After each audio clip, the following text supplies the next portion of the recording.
खामोशवन का राज। जैसे ही उसने जंगल में पहला कदम रखा, बाहर की दुनिया की सारी आवाजें बंद हो गईं। एक अप्राकृतिक भारी खामोशी ने उसे घेर लिया। हवा ठंडी हो गई और रोहन को अपनी रीढ़ में एक सिहरन महसूस हुई।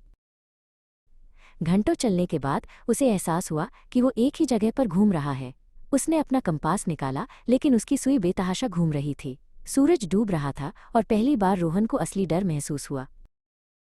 अंधेरा होते ही फुसफुसाहट की आवाजें उसे घेरने लगीं। वे पत्तों की सरसराहट की तरह लगती थीं, लेकिन उनमें शब्द थे, ऐसे शब्द जिन्हें वो समझ नहीं पा रहा था। उसे लगा जैसे कोई उसे देख रहा है। डर के मारे भागते हुए वो झाड़ियों से होता हुआ एक खुली जगह पर जा गिरा। बीच में एक विशाल प्राचीन बरगद का पेड़ खड़ा था।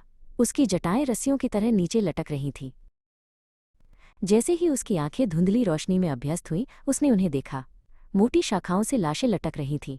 एक या दो नहीं, बल्कि दर्जनों।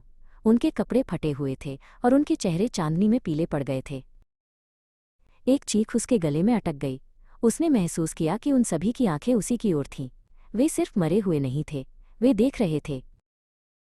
वो मुड़ा और भागा। फुसफुसाहट अब ताना मारने वाली हंसी में बदल गई थी, जो हर दिशा से गूंज रही थी। जैसे ही वो अंधेरे में अंधाधुंध भागा, शाखाएं उसके चेहरे पर कोड़ों की तरह पड़ीं। उसका पैर एक जड़ से टकराया और वो जोर से गिर पड़ा। उसका सिर जमीन से टकराया और दुनिया अंधेरे में डूब गई। हंसी की आवाज़ आखिरी चीज थी जो उसने सुनी।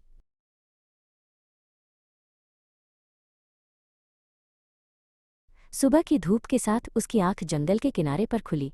उसने सोचा कि ये एक बुरा सपना था। उसने अपना कैमरा उठाया और तस्वीरें देखने लगा। आखिरी तस्वीर देखकर उसका खून जम गया।